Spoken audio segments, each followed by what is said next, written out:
La poésie contemporaine ne chante plus, elle rampe.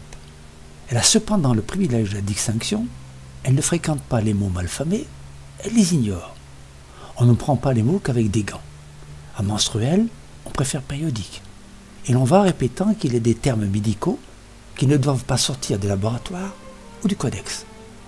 Le snobisme scolaire qui consiste en poésie, à n'employer que certains mots déterminés, à la priver de certains autres, qu'ils soient techniques, médicaux, populaires ou argotiques, me fait penser au prestige du rince-doigt et du baise-main. Ce n'est pas le rince-doigt qui fait les mains propres, ni le baise-main qui fait la tendresse. Ce n'est pas le mot qui fait la poésie, c'est la poésie qui illustre le mot. Les écrivains qui ont recours à leurs doigts pour savoir s'ils ont leur compte de pied ne sont pas des poètes, ce sont des dactylographes.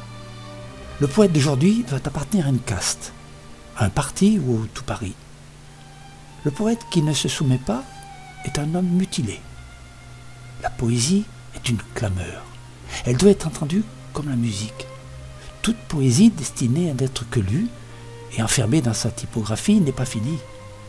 Elle ne prend son sexe qu'avec la corde vocale, tout comme le violon prend le sien avec l'archet qui le touche. L'embrigadement est un signe des temps. De notre temps, les hommes qui pensent en rond ont les idées courbes.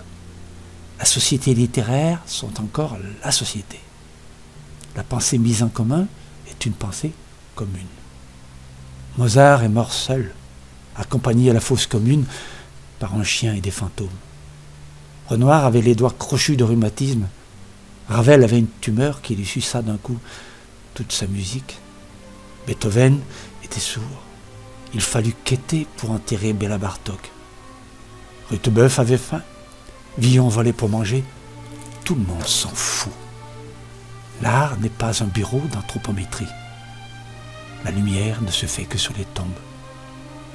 Nous vivons une époque épique et nous n'avons plus rien d'épique. La musique se vend comme le savon à barbe. Pour que le désespoir même se vende, il ne reste qu'à en trouver la formule. Tout est prêt. Les capitaux, la publicité, la clientèle. Qui donc inventera le désespoir? Avec nos avions qui dament le pion au soleil, avec nos matélophones qui se souviennent de ces voix qui se sont tues, avec nos âmes en rade au milieu des rues, nous sommes au bord du vide, ficelés dans nos paquets de viande, à regarder passer les révolutions. N'oubliez jamais que ce qu'il y a d'encombrant dans la morale, c'est que c'est toujours la morale des autres. Les plus beaux chants sont des chants de revendication. Le vers doit faire l'amour dans la tête des populations. À l'école de la poésie et de la musique, on n'apprend pas, on se bat.